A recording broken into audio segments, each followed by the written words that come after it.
은퇴 후 노후 계획, 그리고 자녀 교육 등 목표하던 것이 잘 이루어지지 않아 내 운명과 말년은 이렇게 정해진 건가 하는 마음에 답답해 본 적이 있는가?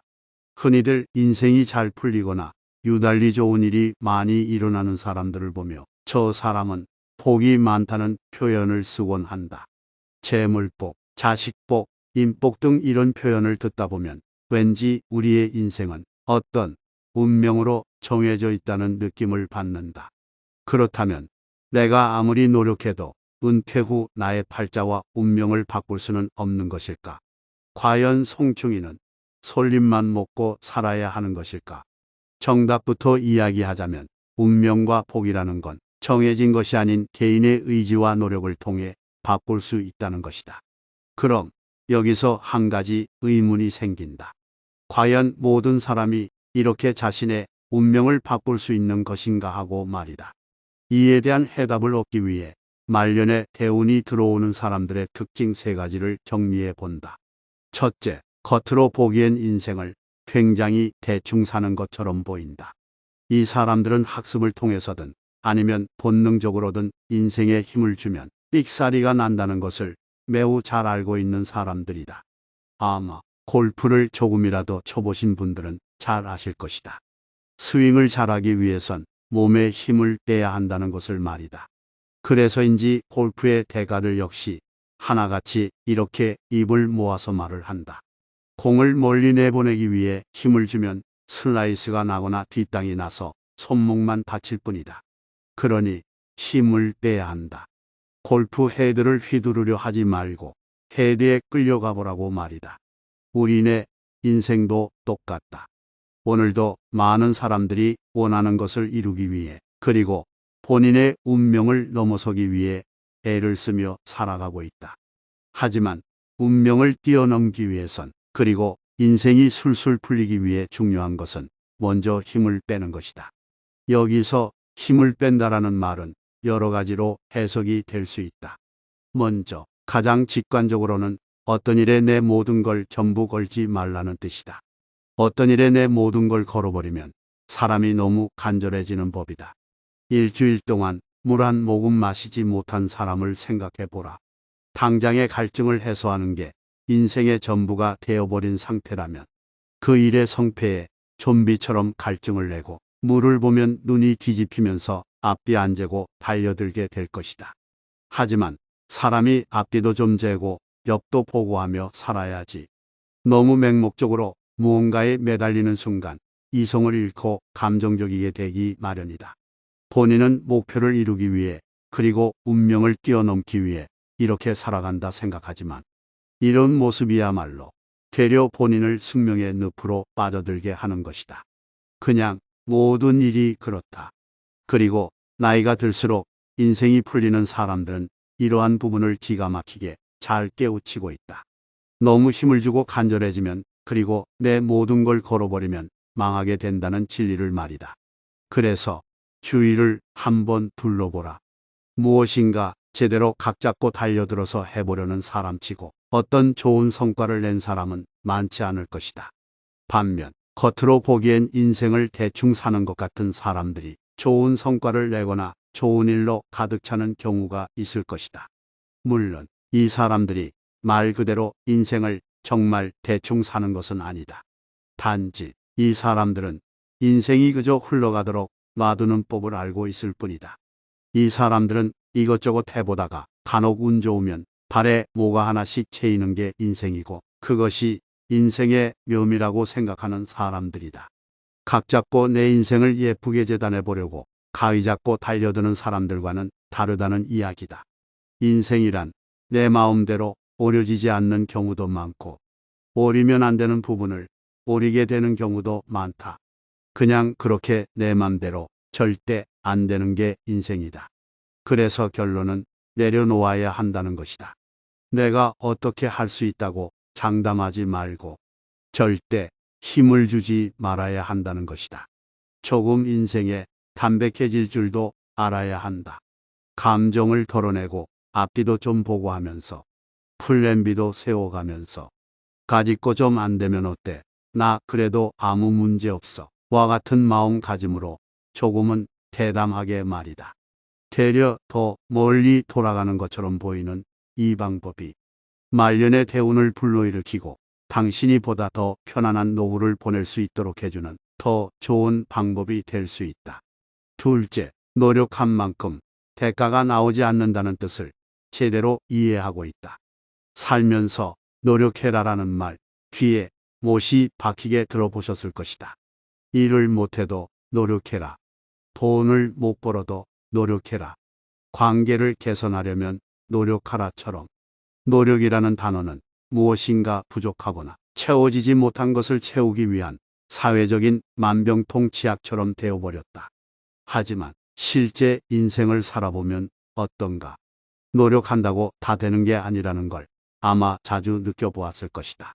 그리고 사람들의 고통이 시작되는 대부분의 이유도 바로 여기에 있다. 그것이 노후 계획이든 자녀 교육이든 나는 분명 이만큼의 노력을 했는데 실제 결과는 그 노력의 정도에 미치지 못한다고 생각하니까 말이다.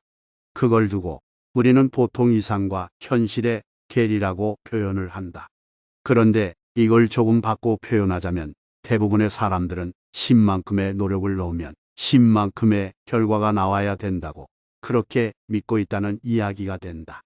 노력한다고 다 되는 게 아니란 걸 알고 있다 생각하지만 막상 본인이 어떤 노력을 들이면 그에 상응하는 결과를 기대하게 된다는 말이다. 그래서 대부분의 사람은 이런 괴리로 인해 고통을 받고 우울해하고 결국에는 어떤 노력이라는 것 자체를 포기하게 되는 상황에 이르게 된다. 그렇다면 그 사람은 과연 성과를 내거나 발전을 기대할 수 있을까? 어떤 노력이 반드시 그에 상응하는 성과나 결과를 보장해 주진 않지만 그렇다고 어떠한 투입도 없이 무엇인가를 기대한다면 그건 과한 욕심이자 설사 좋은 결과가 있다 하더라도 우연일 것이다. 그리고 우연으로 생긴 이런 좋은 결과들은 되려 그 사람 인생을 갉아먹곤 한다. 자꾸만 인생을 그런 우연에 기대게 하기 때문이다. 하지만 대운을 불러일으키고 좋은 말년운을 가진 사람들은 노력한 만큼 대가가 나오지 않는다는 뜻을 제대로 이해하고 있다. 이런 사람들은 기본적으로 10을 넣는다고 10의 결과가 그대로 나오지 않는다는 세상의 이치를 아주 잘 이해하고 있다. 그리고 이런 사람들은 10을 넣어서 1의 결과가 나올 수도 있지만 반대로 10을 넣고 100의 결과가 나올 수도 있다는 것을 잘 깨닫고 있다. 노력 대비 저조한 결과로 인해 금세 실망하고 노력 자체를 부정해 버리게 되는 사람들과는 애초에 생각의 방향이 다른 것이다. 그래서 이런 사람들은 더욱더 노력을 한다. 10을 넣고도 100의 결과를 가져올 수 있는 가능성을 믿기 때문이다. 그리고 이들은 노력하고 말고는 분명 본인에게 달려있지만 그 결과는 주어지는 대로 받아야 한다는 진리를 매우 잘 깨우치고 있다. 분명 옳은 방향으로 제대로 된 노력을 했음에도 좋은 결과가 나오지 않는다면 그것을 운명이자 어떤 인연으로 받아들일 준비가 되어 있다는 말이다. 동시에 그 결과에 집착하여 자신을 괴롭히지도 않고 그저 그 결과에 맞추어 가벼운 마음으로 살아간다. 즉, 노력은 내가 하되 결과는 하늘에 맡기는 것이다. 그런데 공교롭게도 이래서 이런 사람들이 더욱 잘 되고 결국 운명을 뛰어넘게 된다. 누군가는 노력 대비 실망스러운 결과로 인해 노력 자체를 그만두어 버리지만 이들은 겸허히 그 결과를 받아들이고 가벼운 마음으로 다른 무엇인가를 또 시도하고 노력한다. 10을 넣고도 100의 결과를 가져올 수 있는 그 어떤 가능성과 순간을 믿으면서 말이다. 그래서 정말 역설적이게도 그들은 운명을 받아들였기 때문에 결국 운명을 뛰어넘는다. 누군가는 운명을 뛰어넘지 못하는 스스로를 보며 고통스러워하고 자책하고 좌절하지만 그들은 그걸 있는 그대로 받아들이고 그저 앞으로 더 나아가려 노력할 뿐이다. 그래서 지금 당장은 결국 운명에 사로잡힌 것처럼 보이지만 결국 그래서 그들은 운명을 뛰어넘고 만다. 그렇기 때문에 본인의 말년운을 바꾸고 싶다면 노력한 만큼 대가가 나오지 않는다는 뜻을 제대로 이해하고 있어야 한다. 이것은 노력 그 자체가 의미가 없다는 어떤 체념적인 수준의 이야기가 아니고 인생은 10을 넣으면 10이 나오는 그런 1차원적인 수준의 개념이 아닌 100도 나올 수 있고 1도 나올 수 있는 어떤 고차원적 수준의 개념이라는 뜻이다. 그리고 이런 복잡함과 알 수 없음이야말로 우리네 인생의 묘미이기도 하다. 셋째, 애초에 사주팔자나 운명에 크게 의미를 두지 않는다. 기본적으로 사주팔자나 점, 그리고 운세 등을 맹신하는 것은 어리석은 행동이다. 물론 그렇다고 사주를 보러 가거나 용한 점집을 찾아가는 것이 나쁘다는 말은 아니다. 분명 어떤 심리적 치료의 역할을 하기도 하고 어떤 좋은 믿음을 심어주는 긍정적인 효과가 있는 것은 사실이다. 하지만 중요한 것은 일리가 있는 것과 어떤 세상의 진실이 반드시 일치하는 것은 아니라는 것이다. 세상의 일은 어떤 관점에서 보느냐에 따라서 다르고 누가 보느냐에 따라서 다르고 각각 다 일리가 있다. 점쟁이 말에도 일리가 있고 교회 목사님 말에도 일리가 있고 신부님 말에도 일리가 있고 각각 다 저마다의 일리가 있는 것이다. 눈이 어두운 봉사가 코끼리를 만지고는 코끼리가 기둥같이 생겼다는 말에는 분명 일리가 있다. 또한 다른 봉사가 코끼리의 꼬리 부분을 만져보고 빗자루같이 생겼다는 말에도 일리가 있다. 하지만 이들의 말이 코끼리라는 전체적인 진실을 의미하는 것은 아니다. 이것처럼 사주팔자나 운명이라는 것은 그 나름의 일리가 분명히 있고 인생과 세상을 바라보는 어떤 하나의 의미 있는 믿음이 될 수는 있지만 그 자체가 우리의 인생 전체적인 부분을 설명해주는 진실이 될 수는 없다. 기본적으로 신은 인간에게 미래를 내다볼 수 있는 능력을 주지 않았다. 우리는 과거를 맞출 수는 있지만 미래를 맞춘다는 것은 불가능에 가깝다. 물론 맞추었다 해도 그건 매번 그렇게 할 수 있는 것이 아닌 어떤 우연에 가까운 것이다. 반면 우리는 무언가의 과거를 보고 미래를 예측해 볼 수는 있다. 과거의 주식 그래프를 보고 가격을 예측하는 애널리스트, 사람들의 생년월일 등 과거 통계치를 통해 사람의 미래를 내다보는 점성술사, 과거의 인류 역사를 통해 앞으로의 미래를 그려보는 미래학자처럼 결국 인간이 미래를 내다본다는 것은 과거의 것을 토대로 예측해보는 수준에 지나지 않는다. 그런데 이 세상은 크게 보면 필연적으로 움직이고 아주 가까이서 순간적으로 보면 늘 우연으로 움직인다. 즉, 우리가 살아가는 세상은 어떤 필연과 우연이 뒤섞인 것이다. 그런데 대부분의 사람들이 궁금해하는 미래라는 것은 거의 우연으로 움직이는 순간적인 것들이 보통이다. 당장 내일 주식 가격이 오를 것인지 아니면 이번 달에 내가 교통사고를 당할 것인지와 같은 것들은 우리의 긴 인생을 놓고 보면 찰나에 지나지 않는 우연으로 움직이는 것들이다.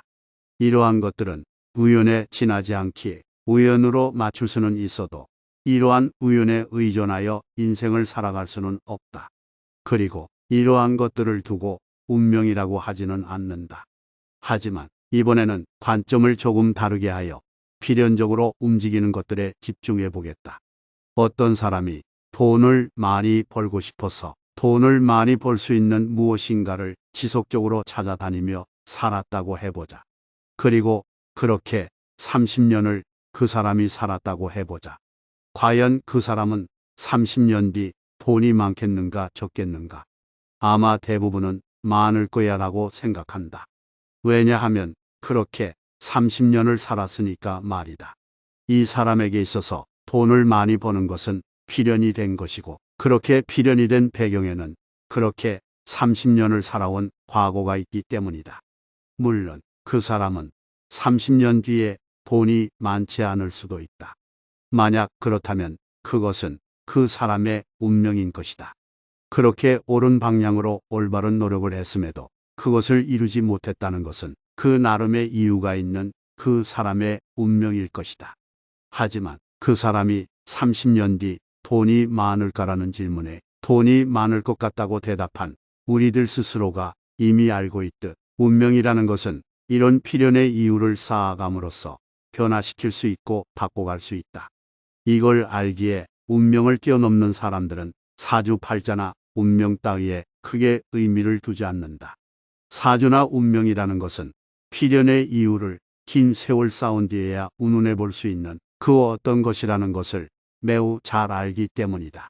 필연의 이유를 그렇게 긴 세월 쌓았음에도 불구하고 잘 풀리지 않았다면 그건 그 나름의 가치와 이유가 있는 나의 운명일 테고, 아니면 그 필연의 이유를 잘못된 방향으로 쌓아왔기 때문이다. 그런데 참 신기하게도 세상은 이렇게 필연의 이유를 잘 쌓아 올린 사람들에게는 그에 상응하는 어떤 결과를 반드시 주곤 한다. 이건 세상의 이치이기도 하고, 혹 그렇지 않았다면 이 세상은 이미 망했을 것이다. 아마 세상은 체념과 절망 그리고 공허함으로만 가득 찼을 테니 말이다.